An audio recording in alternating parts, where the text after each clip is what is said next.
हमारे साथ हैं राजेश ऋषि जी। ऋषि जी, ये बताइए कि जिस तरीके से आपके पार्टी के अंदर दो फाड़ नज़र आ रहे हैं, कुछ विधायक जो हैं कुमार विश्वास के साथ नज़र आ रहे हैं और अमरतुल्ला खां कह रहे हैं कि 30-30 विधायकों को जो है बीजेपी की तरफ से 30-30 करोड़ रुपए की पेशकश हो रही है, तो आपको क्या लगता है कि क्या पार्टी दो फाड़ में नज़र आ रही है इस वक्त?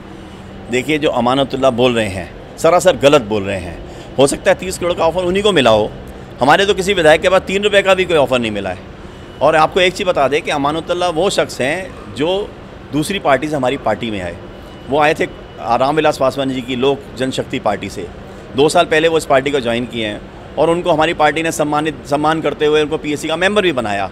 लेकिन उसके बाद भी उन्होंने इस तरीके की भाषा का प्रयोग किया हमारे पार्टी के स्तंभ हैं जो कुमार विश्वास जी के लिए। ये सरासर गलत काम किया उन्होंने और हम उसकी निंदा करते हैं। आपको मैं बताना चाहता हूँ कि हमारी पार्टी के 3 स्तंभ हैं इस समय, जिन्होंने पार्टी की स्थापना की, पूरा स्ट्रगल किया, हम भी उनके साथ लगे, आज यहाँ तक पहुँचे हैं। पार्टी हमारी मजबूती से खड़ी है, सारे विधायक एक हैं और एक होकर हम आवाज़ उठाते हैं कि ऐसे शख्स को पार्टी से या तो निष्कासित किया जाए और पीएससी मेंबरशिप से हटाया जाए इसको। तो आप चाहते हैं कि अमरतुल्ला खां को पार्टी से बाहर किया जाए, तो ऐसे में कुछ बगावती सुर भी तो उठेंगे क्योंकि कुछ उनके फेवर में भी होंगे। उनके साथ कोई भी नहीं है इस समय। जिस तरह का उन्होंने बोला है, मुझे उम्मीद नहीं है कोई एमएलए उनके साथ खड़ा है, क्योंकि हमने बहुत से एमएलए से बात कर रहे हैं, सब लोग कर रहे हैं, तो ऐसा कोई उनके साथ नहीं है। जिन लोगों ने उनको बुलवाया है वही लोग उनको बचाने की कोशिश करेंगे।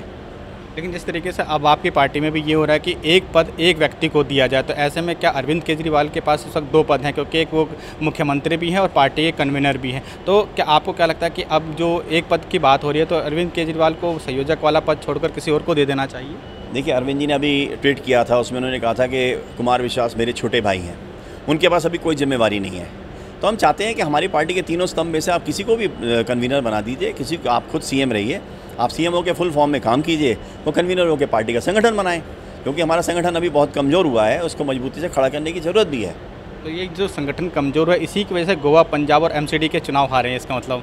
बिल्कुल सही कह रहे हो आप। संगठन कमज़ोर करने वालों का जो हाथ था उनको पार्टी का धीरे धीरे निकाला जा रहा है। उन्होंने गलत कुछ निर्णय लिए जो एमएलए से बिना पूछ के किए गए, तो वो उसका रिजल्ट ही आया है। अब धीरे धीरे पार्टी में सुधार होगा। 2019 में आपको एकदम यही पार्टी आपको दिल्ली में नज़र आएगी। इस तरीके से अगर संजय सिंह ने अपना इस्तीफ़ा दिया तो आपको क्या लगता है कि जो एमसीडी के चुनाव और जो पंजाब में चुनाव है, इसके लिए कहीं ना कहीं संजय सिंह भी जिम्मेदार हैं? बहुत सारे लोग दोषी हैं, संजय सिंह अकेले नहीं है, उनके साथ और भी दोषी हैं जिन्होंने औरों ने भी इस्तीफे दिए हैं। उन्होंने अपना दोष माना, क्योंकि उन्होंने सबने इसलिए दोष माना क्योंकि वो वहाँ भी हार के आए डिसीजन लेने के बाद, फिर उन्होंने यहाँ पे एमसीडी में भी उन्हीं ने डिसीजन लिए, यहाँ भी बुरी तरह हारे, तो इसलिए उन्होंने इस्तीफा दिया, उन्होंने ठीक दिया, ऐसी कोई बात नहीं है। यानी कि कहा जाए भ्रष्टाचार थे जिन्होंने इस्तीफा दिया? नहीं, मैं ऐसी बात नहीं कहता। ये तो जांच का विषय है, जांच होने के बाद पता चलेगा कि किसने क्या किया। भ्रष्टाचार का मतलब पैसा लेना देना नहीं होता, बहुत से गलत निर्णय भी भ्रष्टाचार में आते हैं। ये थे ऋषि राज, जिनका कहना था कि जो कुछ डिसीजन हुआ वो एक गलत तरीके का डिसीजन हुआ था, जिसके बाद से पार्टी इस हार के कगार पर पहुंची है। कैमरामैन कपिल बेदी के साथ अनिल कुमार सिंह, टोटल न्यूज़, दिल्ली।